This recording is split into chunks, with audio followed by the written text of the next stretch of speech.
నమస్కారం ఘంటారవానికి స్వాగతం. ముందుగా ప్రధాన అంశాలు. మానసిక ప్రశాంతత కోసం యోగా చేయండి. ఉపరాష్ట్రపతి రాధాకృష్ణన్ పిలుపు.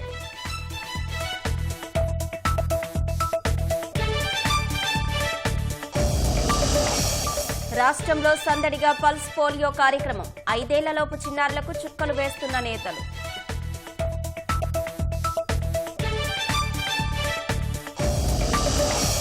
తుపాకీతో బెదిరిస్తున్నాడని భార్య ఫిర్యాదు. భర్తను అరెస్టు చేసిన అనంతపురం పోలీసులు.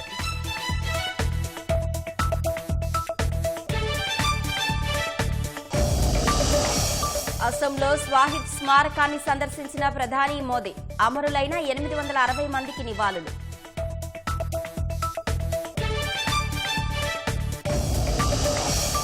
జమ్మూ కశ్మీర్ లద్దాఖ్లో హిమపాతం కనువిందు. మంచు వర్షంతో గురేజ్ బండిపూర్ రోడ్డు మూసివేత.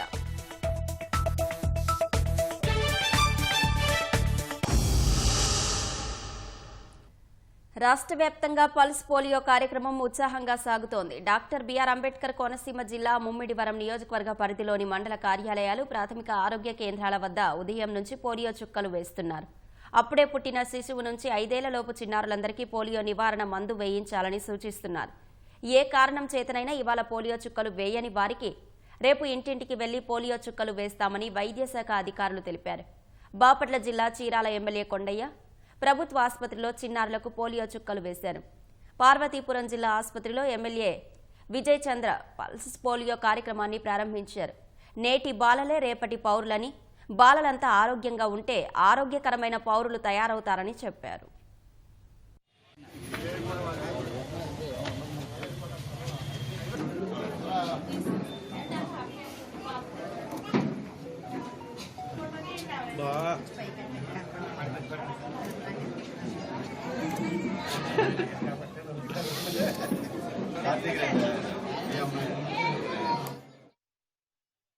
అనంతపురంలో తుపాకీతో భార్యను వేధిస్తున్న ఓ జిమ్ నిర్వాహకుడిని పోలీసులు అరెస్టు చేశారు.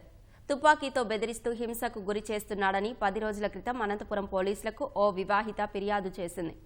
పోలీసులు ఆ మహిళ ఇంట్లో తనిఖీలు నిర్వహించి భర్త నుంచి తుపాకీని స్వాధీనం చేసుకున్నారు.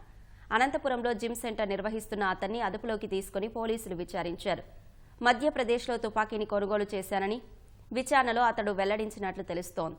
ఉన్నతాధికారులు ఘటనను తీవ్రంగా పరిగణించి 2 బృందాలను మధ్యప్రదేశ్కు పంపారు. వారు అక్కడి పోలీసుల సాయంతో 2 నిందితులను అరెస్టు చేసి తీసుకొస్తున్నారు. జిమ్ నిర్వాహకుడిని కొందరు వైసీపీ నాయకులు బెదిరించినందువల్లే తుపాకీ కొనుగోలు చేసినట్లు విచారణలో వెల్లడైంది. తుపాకీని పరీక్షించడానికి జిమ్లో కొన్ని రౌండ్లు పేల్చారని చెప్పినట్లు సమాచారం. బెదిరింపులకు పాల్పడిన వైసీపీ నాయకులు ఎవరు, ఎందుకు బెదిరించారనే కోణంలో పోలీసులు దర్యాప్తు చేస్తున్నట్లు సమాచారం.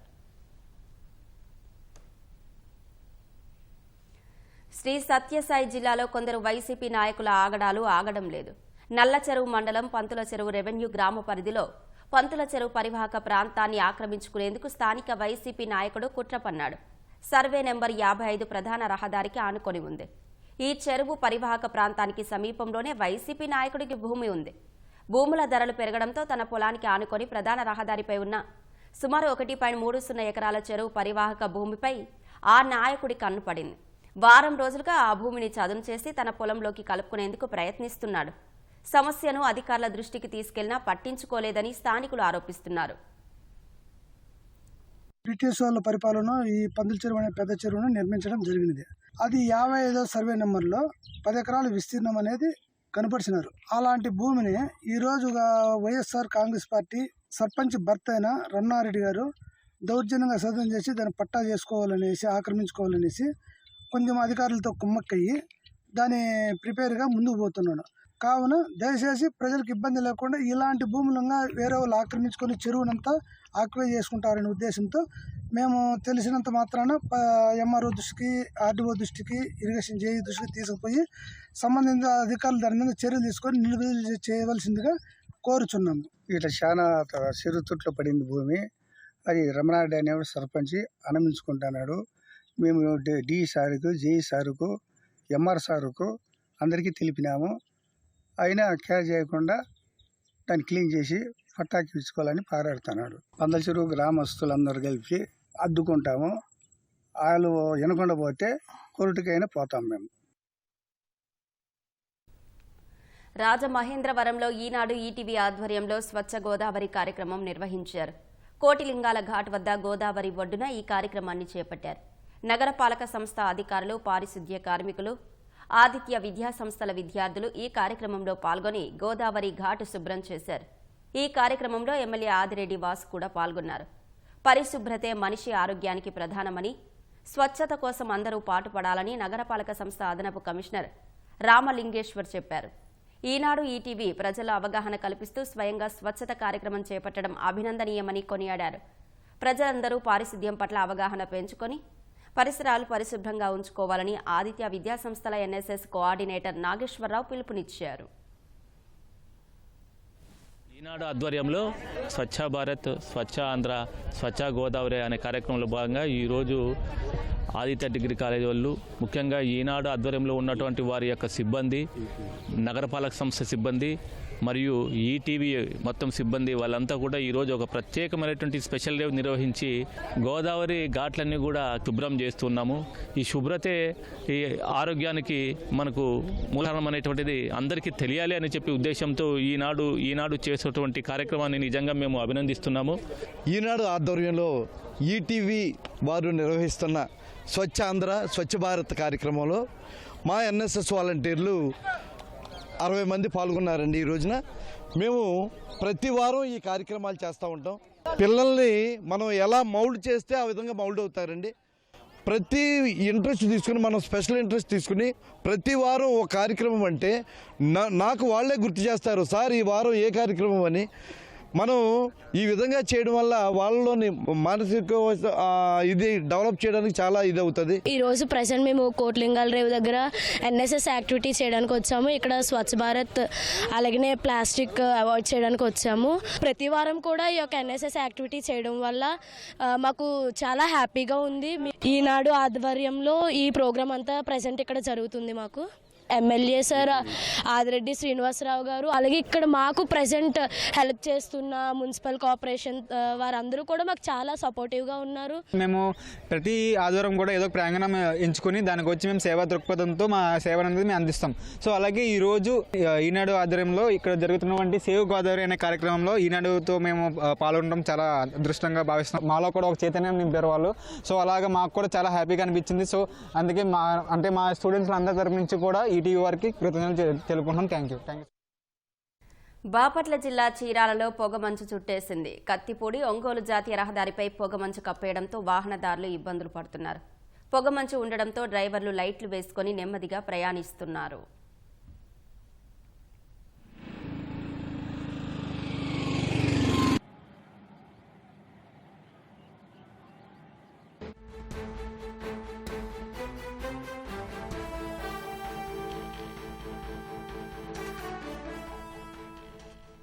టీడీపీ పార్లమెంటరీ పార్టీ అధ్యక్షులు, కార్యదర్శులను ముఖ్యమంత్రి చంద్రబాబు ప్రకటించారు. మరింత సమాచారం మా ప్రతినిధి కృష్ణను అడిగి తెలుసుకుందాం. కృష్ణ, పార్లమెంటరీ పార్టీ అధ్యక్షులు, కార్యదర్శులుగా ఎవరెవరిని నియమించారు, వివరాలేంటి? అశ్విని, ఏదైతే తెలుగుదేశం పార్టీ నేతలు ఎప్పుడెప్పుడు అని ఎంతో ఆతృతగా ఎదురు చూస్తున్న పార్లమెంటరీ పార్టీ అధ్యక్షుల ఎంపిక పూర్తయింది. ఏదైతే గత కొద్ది కాలంగా అటు అధినేత చంద్రబాబు అలాగే జాతీయ ప్రధాన కార్యదర్శి నారా లోకేష్ ఇద్దరు కూడా దీనిపైన సుదీర్ఘ కసరత్తున చేశారు. తొలుత కొన్ని పేర్లు అనుకున్నప్పటికీ, అంటే త్రిసభ్య కమిటీలను కూడా నియమించడం జరిగింది 10 పార్లమెంటు స్థానానికి. దాంట్లో ఒక మంత్రితో పాటు ఒక మాజీ మంత్రి స్థాయి లేదా ఒక ఎమ్మెల్యే స్థాయి నేత, ఒక నియోజకవర్గ ఇన్ఛార్జి నేత లాంటి వారిని పెట్టి ఒక త్రిసభ్య కమిటీ వేసి అందరి నుంచి కూడా IVRS ద్వారా ఎవరైతే పార్లమెంటరీ పార్టీ అధ్యక్షుడిగా, అంటే పార్లమెంటరీ పార్టీ అధ్యక్షుడు, ఇన్సూరెన్స్ జిల్లా పార్టీ అధ్యక్షుడు ఇద్దరు కూడా ఒకలాగానే వ్యవహరించనున్నారు. కాకపోతే ఇది 25 పార్లమెంట్లు ఉన్నాయి కాబట్టి 25 పార్లమెంట్లకి సంబంధించి పార్లమెంటరీ పార్టీ అధ్యక్షులుగా వీటిని జిల్లా పార్టీ అధ్యక్షులు ఇప్పుడు పార్లమెంటరీ పార్టీ అధ్యక్షులుగా పిలుస్తూ వస్తున్నారు. ఇందులో ప్రధానంగా ప్రతి పార్లమెంటరీ పరిధికి సంబంధించి ఎవరైతే బాగుంటుందని చెప్పుకోవడం 2-3 పేర్లు చొప్పున IVRS కూడా తీసుకుని అందులో అత్యధికంగా ఎవరైతే పేర్లు తమ IVRS లో తమ పేర్లు ప్రకటించారో వాళ్ళ ప్రాతిపదికన తీసుకున్నారు. అలాగే త్రిసభ్య కమిటీ వివిధ కేడర్లు అలాగే మండల పార్టీ అధ్యక్షులతో కూడా మాట్లాడి సేకరించిన అభిప్రాయాలు కూడా ఇందులో ప్రాధాన్యతగా తీసుకున్నారు. ఇలా చూసుకుంటే మొత్తంగా 25 లోక్సభ నియోజకవర్గాలకి టీడీపీ అధ్యక్షులని, ప్రధాన కార్యదర్శిని కూడా అధినేత చంద్రబాబు నియమించారు. ఇందులో ప్రధానంగా 8 మంది బీసీలకు అవకాశం కల్పించారు. అలాగే ఒక మైనార్టీ కూడా అవకాశం కల్పించింది. అలాగే ఎస్సీలు 4, ఎస్టీలు 1. మొత్తంగా చూస్తే కనుక మొత్తం 25 పార్లమెంట్ స్థానాల్లో 14 పార్లమెంట్ స్థానాలు, అంటే మొత్తం 14 పార్లమెంట్ స్థానాలు కూడా బీసీ, ఎస్సీ, ఎస్టీలకే కేటాయించడం జరిగింది. 11 మాత్రం ఓసీలకు కేటాయించారు. అలాగే మహిళలకు కూడా ప్రాధాన్యం ఇస్తూ కూడా 5 మహిళలకి ఇందులో ప్రధానంగా జిల్లా పార్టీ అధ్యక్షులకు కూడా ప్రాధాన్యం ఇచ్చారు. మొత్తం కుల ప్రాంత ప్రాతిపదికన ఈ వడపోత అనేది జరిగింది. వీటిలో కనుక ప్రధానంగా కనుక చూస్తే పార్లమెంట్ పార్టీ అధ్యక్షుల్ని అనకాపల్లి పార్లమెంట్ కు బత్తుల తాతయ్య బాబుని అధ్యక్షుడుగాను, అలాగే లాలం కాశీనాయుడును ప్రధాన కార్యదర్శిగాను ప్రకటించారు. అలాగే అరకు పార్లమెంట్ స్థానానికి మోజోరు తేజవతి అధ్యక్షురాలుగాను, అలాగే దత్తి లక్ష్మణరావును ప్రధాన కార్యదర్శిగా నియమించారు. శ్రీకాకుళం పార్లమెంట్ కు మోదవలస రమేష్ అధ్యక్షుడుగాను, అలాగే పీరికట్ల విఠలరావు ప్రధాన కార్యదర్శిగా నియమించడం జరిగింది.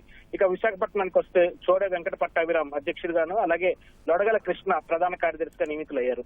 విజయనగరం జిల్లాకు కిమిడి నాగార్జున, అలాగే ప్రసాదుల వరప్రసాద్ అధ్యక్ష ప్రధాన కార్యదర్శిగా నియమితులయ్యారు. అలాగే అమలాపురం పార్లమెంట్ స్థానానికి సంబంధించి గుత్తుల సాయి, అలాగే పాలంరాజు వీరు అధ్యక్ష ప్రధాన కార్యదర్శులుగా నియమితులైంది. అలాగే బడేటి రాధాకృష్ణ ఏలూరు పార్లమెంట్ స్థానానికి అధ్యక్షులుగాను, అలాగే ముత్తారెడ్డి జగవరపు ప్రధాన కార్యదర్శిగా నియమితులయ్యారు. కాకినాడ జిల్లా పార్టీ అధ్యక్షుడిగా సీనియర్ నేత జ్యోతుల నెహ్రూ తనయుడు జ్యోతుల నవీన్ అధ్యక్షుడిగాను, అలాగే పెంకే శ్రీనివాస్ బాబా ప్రధాన కార్యదర్శిగా నియమితులయ్యారు. నరసాపురం పార్లమెంట్ స్థానానికి ఏపీఐసీ చైర్మన్ గా ఉన్న మంత్రి రామరాజు అధ్యక్షుడిగాను, అలాగే ప్రధాన కార్యదర్శిగా పిటాని మోహన్ రావు నియమితులయ్యారు. అలాగే రాజమండ్రి పార్లమెంటరీ స్థానానికి బొట్టు వెంకటరమణ చౌదరి, కాశీ నవీన్ అధ్యక్ష కార్యదర్శిగాను నియమితులు కావడం జరిగింది. అలాగే బాపట్ల జిల్లా పార్లమెంట్ పార్టీ అధ్యక్షుడిగా తలగల రాజశేఖర్ బాబు, అలాగే కార్యదర్శిగా నక్కల రాఘవ నియమితులయ్యారు. గుంటూరు తెలుగుదేశం పార్లమెంటరీ పార్టీ అధ్యక్షుడిగా పిల్లి మాణిక్యరావు, అలాగే ప్రధాన కార్యదర్శిగా పోతినేని శ్రీనివాసరావు నియమితులయ్యారు. ఇక ఉమ్మడి కృష్ణా జిల్లాలో విజయవాడ పార్లమెంట్ పార్టీ అధ్యక్షురాలుగా గద్దె అనురాధ నియమితులయ్యారు. ఈమె గతంలో జిల్లా జడ్పీ చైర్మన్ గా కూడా చేశారు. ప్రస్తుత విజయవాడ తూర్పు ఎమ్మెల్యే గద్దె రామ్మోహన్ భార్య. అలాగే ప్రధాన కార్యదర్శిగా చనిపోయిన చిట్టిబాబు నియమితులయ్యారు. మచిలీపట్నానికి సంబంధించి వీరంకి గురుమూర్తి, అలాగే గోపు సత్యనారాయణ అధ్యక్ష కార్యదర్శులుగా నియమితులు కావడం జరిగింది. నరసరాపేటకి సంబంధించి ముస్లిం మైనార్టీకి అవకాశం కల్పించారు. షేక్ జానేబ్ సైదా అధ్యక్షుడిగాను, నల్లపాటి రామచంద్ర ప్రసాద్ ప్రధాన కార్యదర్శిగా నియమితులయ్యారు. ఇంకా చిత్తూరు పార్లమెంట్ పార్టీ అధ్యక్షుడిగా షణ్ముఖరెడ్డి, అలాగే ప్రధాన కార్యదర్శిగా వై సునీల్ కుమార్ చౌదరి నియమితులయ్యారు. నెల్లూరు పార్లమెంటరీ పార్టీ అధ్యక్షుడిగా ఎమ్మెల్సీ బీదా రవిచంద్ర యాదవ్ నియమితులు కాగా, ప్రధాన కార్యదర్శిగా చేజర్ల వెంకటేశ్వర రెడ్డి నియమితులయ్యారు. అలాగే ఒంగోలు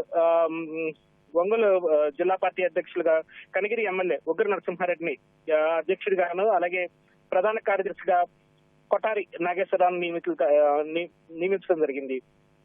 రాజంపేట పార్లమెంటరీ పార్టీ అధ్యక్షుడిగా సుగవాసి ప్రసాద్ బాబు, అలాగే పఠాన్ ఖాదర్ ఖాన్ జిల్లా ప్రధాన కార్యదర్శిగా నియమితులయ్యారు. తిరుపతి పార్లమెంటరీ పార్టీ అధ్యక్షురాలుగా సీనియర్ నేత మాజీ కేంద్ర మంత్రి పనబాక లక్ష్మి నియమితులయ్యారు. అలాగే డాలర్ దివాకర్ రెడ్డి ప్రధాన కార్యదర్శిగా నియమితులయ్యారు. అలాగే అనంతపురం పార్లమెంటరీ పార్టీ అధ్యక్షుడిగా పోలం నాగరాజు, అలాగే ప్రధాన కార్యదర్శిగా శ్రీధర్ చౌదరి నియమితులయ్యారు.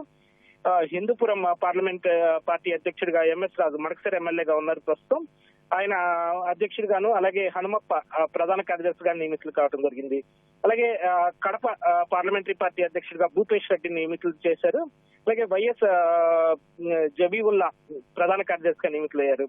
అలాగే కర్నూలుకి గడిసె కృష్ణమ్మ అధ్యక్షురాలిగాను, అలాగే పోల నాగరాజు యాదవ్ ప్రధాన కార్యదర్శిగా నియమితులయ్యారు. నంద్యాల జిల్లా గౌరవ్ చైత్రారెడ్డి, అలాగే ఎన్ఎండి ఫిరోజ్ అధ్యక్ష ప్రధాన కార్యదర్శులుగా నియమితులయ్యారు. మొత్తంగా చూస్తే కనుక సుదీర్ఘ వడపోత తర్వాత ఈ పార్లమెంటరీ పార్టీ అధ్యక్షులు ఎంపిక అనేది పూర్తి కావడం జరిగింది. మొత్తంగా 5 మహిళలకు ఈసారి అవకాశం కల్పించారు. తొలుత 3 మహిళలకి ముందు అనుకున్న జాబితా ప్రకారం అనుకున్నప్పటికీ కూడా ముఖ్యమంత్రి గత మంగళవారం ఏదైతే అధినేత చంద్రబాబు పార్టీ కేంద్ర కార్యాలయం ఎన్టీఆర్ భవన్ కు వచ్చినప్పుడు చేసిన సూచనల మేరకు మహిళలకు ఇంకా ప్రాధాన్యం పెంచాలని చెప్పి కూడా ఆయన సూచించడం జరిగింది.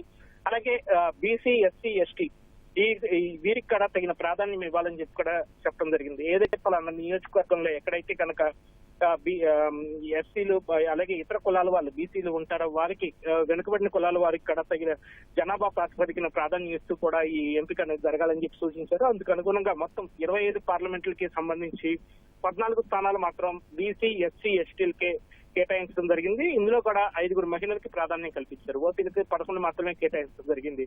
ఇక జిల్లా పార్టీ రాష్ట్ర కార్యవర్గం ఎంపిక కూడా సుదీర్ఘంగా కొనసాగుతుంది. ఈ జిల్లా కార్యవర్గం ఎంపిక కూడా మొత్తం ప్రతి జిల్లాకి సంబంధించి 32 మందిని తొలుత అనుకున్నా సరే దానికి ఇంకో 8 మందిని జోడించి మొత్తం 40 మందితో ఈ జిల్లా కార్యవర్గం అనేది ఏదైతే పార్లమెంటరీ పార్టీకి సంబంధించి కార్యవర్గం మొత్తం 40 మందితో కూడా ఎంపిక చేయాలని చెప్పి సీఎం ఆదేశాలు జారీ చేశారు. ఇందుకు అనుగుణంగా ఈ నెలాఖరులోగా కూడా ఆ ప్రక్రియ కూడా పూర్తి చేసే దిశగా పార్టీ కసరత్తు అనేది కొనసాగుతుంది. అశ్విని, ధన్యవాదాలు కృష్ణ.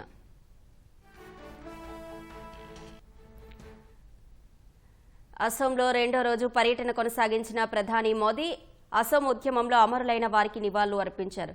పశ్చిమ బొరగావ్లో స్వాహిద్ స్మారకాన్ని సందర్శించిన మోదీ అసోం ఉద్యమంలో అమరులైన 860 మందికి నివాళులర్పించారు.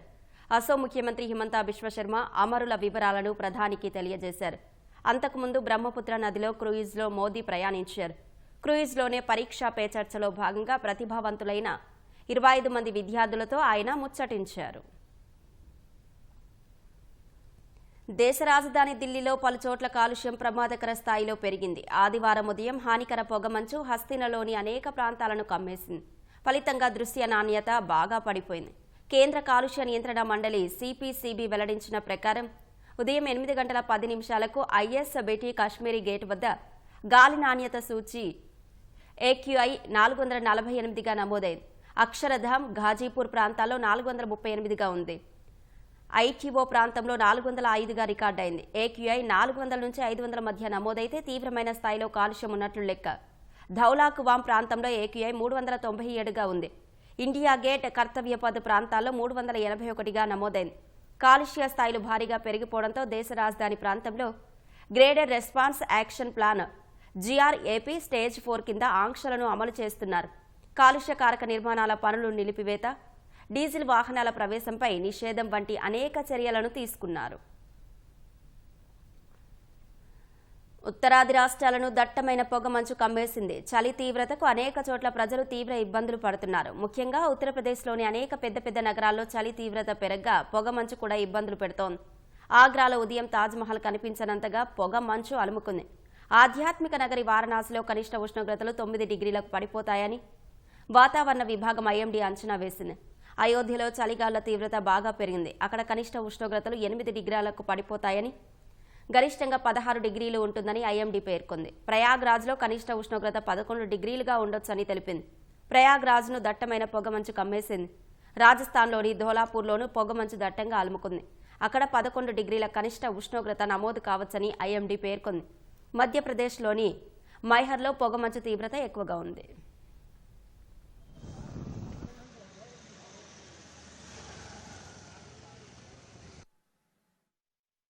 జమ్మూ కాశ్మీర్, లద్దాఖ్లలో హిమపాతం కనువిందు చేస్తోంది. 40 రోజుల కఠినమైన శీతాకాలం చిల్లాయి కలాన్ ప్రారంభం కావడంతో సుదీర్ఘమైన పొడి కాలం తర్వాత కశ్మీర్ ప్రజలకు మంచు వర్షంతో ఉపశమనం కలుగుతోంది.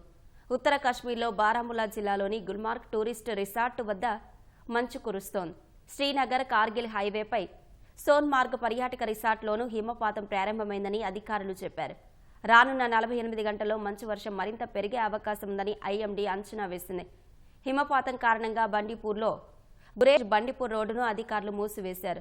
మంచు వర్షం కారణంగా లద్దాఖ్లోని లేహ్ ఆహ్లాదకరంగా మారిపోయింది. ఎటు చూసినా తెల్లటి మంచుతో ప్రకృతి అందాలు పర్యాటకులకు కొత్త అనుభూతిని పంచుతున్నాయి. ధవల వర్ణంతో మెరిసిపోతున్న లేహ్ను చూసేందుకు పర్యాటకులు భారీగా తరలివస్తున్నారు.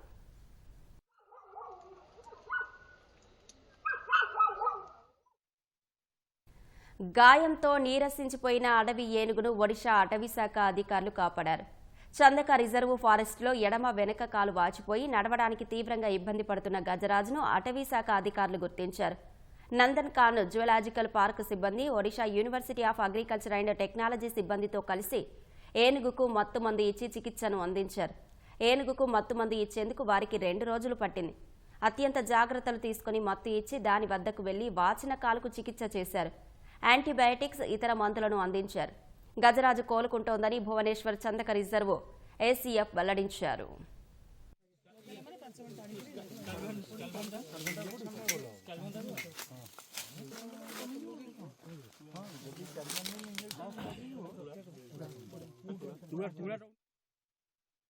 భారత్ శ్రీలంక మహిళా క్రికెట్ జట్ల మధ్య 5 టీ20ల సిరీస్ ఇవాల్టి నుంచి ప్రారంభం కానుంది.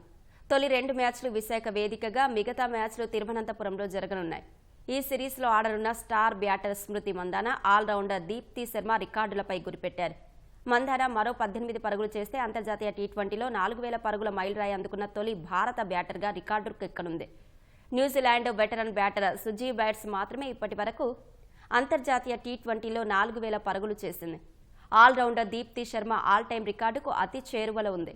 ఆమె మరో 5 వికెట్లు తీస్తే ఆస్ట్రేలియా 151 వికెట్లతో బౌలర్ మేఘం షట్ అధిగమించి మహిళల టీ20లో అత్యధిక వికెట్లు తీసిన బౌలర్గా నిలవనుంది. ఇప్పటి వరకు 129 మ్యాచ్లు ఆడిన దీప్తి 6.12 ఎకనామీ రేటుతో 147 వికెట్లు తీసింది.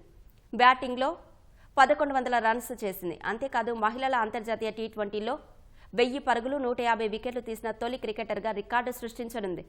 పురుషుల అంతర్జాతీయ క్రికెట్లోనూ ఎవరూ ఇప్పటి వరకు ఈ ఘనత సాధించలేదు.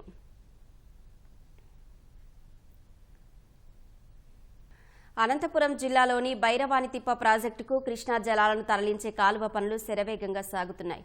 వైసీపీ నిర్లక్ష్యంతో మృత ప్రాజెక్టుగా మారిపోయిన దీనికి కూటమి ప్రభుత్వం కొత్త ఊపిరి ఇచ్చింది. ఎన్నికల్లో ఇచ్చిన హామీ నిలబెట్టుకునేందుకు స్థానిక ఎమ్మెల్యే అమిలినేని సురేంద్రబాబు ప్రభుత్వం నుంచి నిధులు విడుదల కాకపోయినా సొంత కంపెనీ ద్వారా పనులు చేయిస్తున్నారు. ప్రాజెక్టు పూర్తయితే చాలా మేలు జరుగుతుందని రైతులు హర్షం వ్యక్తం చేస్తున్నారు. అనంతపురం జిల్లా గుమ్మగట్ట మండలంలో వేదవతి నదిపై ఉన్న బైరవానితిప్ప ప్రాజెక్టుకు దాదాపు 20 ఏళ్ల నుంచి నీటి ప్రవాహం ఉండట్లేదు. ప్రాజెక్టు కింద ఉన్న 24,000 ఎకరాల ఆయకట్టు బీడుగా మారిపోయింది. దీంతో జీడిపల్లి జలాశయం నుంచి బీటీ ప్రాజెక్టు వరకు కాలువ తవ్వించి కృష్ణా జలాలు తరలించాలని అప్పటి సీఎం చంద్రబాబు నిర్ణయించారు. దీనికోసం 968 కోట్ల నిధులు మంజూరు చేసి పనులు వెంటనే ప్రారంభించేలా చేశారు. దాదాపు 30% మేర పనులు పూర్తయ్యాయి. అయితే 2019లో వచ్చిన వైసీపీ సర్కారు 5 ఏళ్ల పాటు ఒక్క తట్ట మట్టి కూడా తీయలేదు. దీంతో ఎక్కడి పనులు అక్కడే నిలిచిపోయాయి. మళ్లీ కూటమి సర్కారు అధికారంలోకి రావడంతో పనులు మళ్లీ పట్టాలెక్కించింది.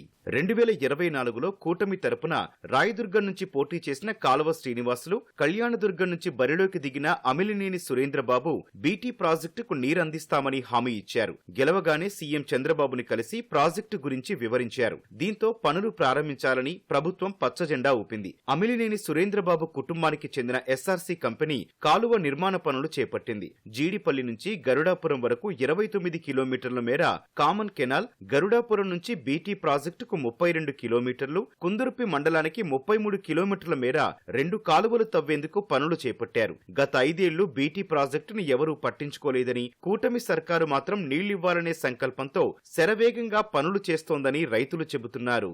ఇంతవరకు సెట్లు పెట్టి మధ్యలో 3 నెలలకోసారి 4 నెలలకోసారి వస్తాయి నీళ్లు, ఆ తర్వాత రావు. అట్లా అప్పులు ఎక్కువ చేసుకుని భూములుగా నమ్ముకున్నాము. ఇవి కాలు వచ్చినాక నీళ్ళు వస్తే రైతులకు చాలా ఉపయోగపడుతుంది. ఫస్ట్ పంట అరటి పంట పెట్టేసినాను. ఒక 4 నెలలు 5 నెలలు కంటిన్యూగా వచ్చిన నీళ్లు. ఆ తర్వాత నీళ్ళు రాలే. అరటి పంట అంతా మొత్తం ఎండిపోయింది. ఆ తర్వాత నేను 2 ఎకరాల భూమి కానీ అమ్మేసుకోవడం జరిగింది ఆల్రెడీ. ఆవిడే ఇప్పుడు దానికి నీళ్లు వస్తున్నాయంటే సంతోషమే సార్. అమిలినేని సురేంద్రబాబు సార్ గారు వచ్చినప్పుడు ఖచ్చితంగా మీ ప్రాంతం పట్ల నాకు నిబద్ధత ఉంది. రైతుల పట్ల ప్రేమ అభిమానాలు ఎక్కువ ఉన్నాయి. ఇక్కడ నీళ్లు ఇస్తే మీరు ఏ వనరుల మీద ఆధారం లేకుండా నీరు ఒకటి ఉంటే సారు బ్రహ్మాండమైన బంగారు పంటలు పండిస్తారనే భావన కలిగించే అందరికీ భరోసా కల్పించినాడు. అదే ఆయన ఏదైతే చెప్పారో ఆ మాట ప్రకారమే ప్రభుత్వంతో మాట్లాడి ఖచ్చితంగా ఈ కుందిర్పి బ్రాంచ్ కెలార్కు వాటర్ వస్తే 189 గ్రామాల ప్రజలుకి గ్రౌండ్ లెవెల్ వాటర్ పెరుగుతాయి. అందరూ వ్యవసాయం మీద ఆధారి బంగారు పంటలు పండిస్తారని విశ్వసనీయత ఉన్నారు. మామిడి చెట్లు 9 సంవత్సరాలు అయినా కూడా సాకిన దానిలో కూడా మేము వదిలేసినాం. మాకు ఎప్పుడు ఎంత ఆత్రంగా వస్తే అంత మంచిదని మేము రైతులందరూ కోరుకుంటున్నాం. మాకు బోర్బావులు ఉన్నాయి, పొలాలు ఉన్నాయి, పక్కన నీళ్లు రావాలని మేము ఆశిస్తున్నాం. మాది 15 ఎకరాల పొలం ఉంది. బోర్లో ఎన్ని తవ్వినా కూడా మాకు బోర్లో రీఛార్జ్ కాలేదు. ఇప్పుడు దీనికోసమే మేము ఎదురు చూస్తున్నాం. కాలువ నిర్మాణానికి 1473 ఎకరాల భూమి సేకరించాల్సి ఉండగా ఇప్పటి వరకు 800 ఎకరాల సేకరణ పూర్తయింది. రైతులకు పరిహారం కూడా అందజేశారు. అయితే మిగిలిన భూమికి ఇంకా పరిహారం ఇవ్వకపోయినా కాలువ తవ్వడానికి రైతులు సహకరిస్తున్నారు. కాలువలు పూర్తయితే ఏడాదికి 2 పంటలు పండించొచ్చనే ఉద్దేశంతో భూములిస్తున్నట్లు చెబుతున్నారు. ఈ బీటీపీ ప్రాజెక్టు వల్ల జీడిపల్లి నుంచి బీటీపీ డ్యామ్ వరకు ఉండే రైతుల పొలాల్లో అంతా ఇప్పటికే ఆవిడ బోర్లు లేపించుకొని కాలువ నీళ్లు వస్తాయి. ఎంతో మంది రైతులు, కూలీలు, ప్రజలంతా సంతోషంగా ఉన్నారు, బాగుపడతారు. ఇక్కడంతా అరటి, బొప్పాయి, అన్ని కమర్షియల్ పంటలు బాగా ఆదాయం వస్తుంది. కాలు వస్తే అంతా ఇవే పంటలు పెట్టుకుంటాం. సురేంద్రబాబు గారి నాయకత్వంలో బడ్జెట్ వచ్చిందో లేదో తెలియదు కానీ ఇక్కడ రైతుల కోసం ఏదో మాట ఇచ్చాడు అప్పుడు ఎలక్షన్ లో అనేసి ఎంతో తపనతో సొంత నిధులతో ఖర్చు పెట్టి ఈ రోజు రైతులందరికీ బాగా ఈ కాలు వచ్చేదాని నుండి బోర్బావులు రీఛార్జ్ అవుతూ ఇంకా మేము డెవలప్ అవుతాం, రైతులకు ఎంతో బోర్బావులు రీఛార్జ్ అవుతాను నుండి ఈ కాలు వచ్చేసి బీటీపీ కుందిరిపికి 118 చెరువులకు వెళ్ళి ఎంతో మంది రైతులకి రీఛార్జ్ అయ్యేదాని నుండి ఎంతో ఉపయోగం ఉంది సార్. అరటి, మొక్కజొన్న, బొప్పాయి, టమోటా అవే సార్ 3 ఎప్పుడో పెట్టేది అవే సార్. బోర్లు నీళ్లు పెరుగుతాయి సార్, వాటర్ పెరుగుతుంది, ఇంకా ఎక్కువ చేసుకోవచ్చు సార్. ఉండే బీడు కానీ చేసుకోవచ్చు, బీడు మూడు కానీ సాగవుతాయి సార్. అంతా సంతోషపడుతుంది సార్ రైతులంతా. కళ్యాణదుర్గం ఎమ్మెల్యే అమిలినేని సురేంద్రబాబు పనులను నిత్యం పర్యవేక్షిస్తున్నారు. 2026 చివరి నాటికి లేదా 2027 మార్చికి బీటీ ప్రాజెక్టు నుంచి నీళ్లిస్తామని తెలిపారు. అంటే హార్టికల్చర్ హబ్గా ఈ ప్రాంతం పేరు ప్రసిద్ధులు కాంచింది. అలాంటి ఈ ప్రాంతానికి నీళ్లు అత్యవసరం అనేది గ్రహించి ఈ ప్రాంతానికి నీళ్లు తేవాలనే సంకల్పంతో ఈ ప్రాజెక్ట్ ని ముందుకు సాగిస్తున్నాం. రైతులకి ఏదైతే మనం ల్యాండ్ అక్విజిషన్ డబ్బులు చెల్లించామో అన్ని చోట్ల కూడా మనం పనులన్నీ ప్రారంభించాం. ఇంకా కూడా కొన్ని చోట్ల చెల్లించాల్సింది. వాళ్ళు కూడా సానుకూలంగా స్పందిస్తున్నారు. పనులు చేసుకోండి, మాకు డబ్బులు వస్తాయిలే అనే నమ్మకం కలిగింది. మెకానికల్ కి సంబంధించి ఎవరైతే ఉన్నారో వాళ్ళకు కూడా చెప్పాం, కాంట్రాక్టర్లకి మీరు కూడా వచ్చి త్వరగా పనులు ప్రారంభించండి. వాళ్ళు కూడా త్వరలో జనవరి 26లో వాళ్ళు ప్రారంభిస్తామని చెప్పారు. వాళ్ళు ప్రారంభిస్తే అనుకున్న టయానికి ఖచ్చితంగా బీటీపీ ప్రాజెక్టు కానీ చెరువులకు కానీ నీళ్లు పంపించే ఏర్పాట్లు చేస్తాం. గత వైసీపీ ప్రభుత్వంలో గంప మట్టి కూడా ఎత్తకుండా ఎక్కడి పనులు అక్కడ నిలిపేసిన బైరవాణి తిప్పకు నీటిని తరలించే ఈ కాలువ పనులు శరవేగంగా జరుగుతున్నాయి. 2026 చివరి నాటి కానీ 2027 మార్చిలోపు కానీ పనులు పూర్తి చేసి మృత ప్రాజెక్టుగా ఉన్న బైరవాణి తిప్పకు జీడిపల్లి నుంచి కృష్ణా జలాలను తీసుకెళ్లే లక్ష్యంగా ఈ పనులు జరుగుతున్నాయి. కెమెరా పర్సన్ నారాయణతో లక్ష్మీప్రసాద్, అనంతపురం జిల్లా, కళ్యాణదుర్గం నుంచి. యోగా ధ్యానం చేయడంలో భారత్ ఎప్పుడూ ముందుంటుందని ఉపరాష్ట్రపతి సిపి రాధాకృష్ణ అన్నారు. భారతదేశం ఓ ఆధ్యాత్మిక కేంద్రమని ఆయన అభివర్ణించారు. తెలంగాణలోని రంగారెడ్డి జిల్లాలోని కన్హా శాంతివనంలో హార్ట్ఫుల్నెస్ సంస్థ ఆధ్వర్యంలో ప్రపంచ ధ్యాన దినోత్సవం నిర్వహించారు. శ్రీరామచంద్ర మిషన్ అధ్యక్షుడు దాజీ ఆధ్వర్యంలో నిర్వహిస్తున్న ఈ కార్యక్రమాన్ని ఉపరాష్ట్రపతి సిపి రాధాకృష్ణన్ ప్రారంభించారు. తెలంగాణ గవర్నర్ జిష్ణుదేవ్ వర్మ, తెలంగాణ మంత్రి శ్రీధర్ బాబు హాజరై ఒకే వేదికపై ధ్యానం చేశారు. భావోద్వేగాలను అదుపులో ఉంచుకునేందుకు ధ్యానం ఉపకరిస్తోందని ఉపరాష్ట్రపతి సిపి రాధాకృష్ణన్ అన్నారు. మానసిక ప్రశాంతత కోసం అందరూ ధ్యానం చేయాలని సూచించారు. ధ్యానం వల్ల అన్నింటినీ జయించవచ్చన్న తెలంగాణ గవర్నర్ జిష్ణుదేవ్ వర్మ వేదాలు, ఉపనిషత్తులు, భగవద్గీత ధ్యానం గురించి ప్రస్తావించాయని తెలిపారు. ధ్యానం ద్వారా ఒత్తిడి, ఆందోళనను జయించవచ్చని దాజీ వివరించారు. మనస్సు కేంద్రంగా ధ్యానం చేస్తే సత్ఫలితాలు ఉంటాయన్నారు. రాత్రి 8 గంటలకు కన్హా శాంతివనం వేదికగా వర్చువల్ ద్వారా 1,00,000 మందితో ధ్యానం చేయిస్తున్నట్లు తెలిపారు. The inner transformation is a must for every individual to build positive society, a society which takes care of everyone. I take this opportunity to place my regards for Daji for inspiring the world to look within and to contribute to a more peaceful and conscious living. Meditation is a universal practice that transcends cultural, geographical, and religious boundaries. It is a path that leads to inner peace, mental clarity, and emotional stability. Today we came together not only to celebrate meditation, but to honor its profound significance in our lives. We have heard the word peace. We like to experience it through this meditation. Not just heartfulness way of meditation, but whatever is suitable to your heart. Be you a Brahma Kumari, be you Art of Living, be you from Isha, be you from Bihar School of Yoga, or Vipassana meditation, or just simple breathing exercise so that you can center your mind. Centering the mind helps us relax a bit. This is a side benefit of Dhyan. The main purpose is something else, elevating the consciousness. And what will you do with elevated consciousness depends on all of us.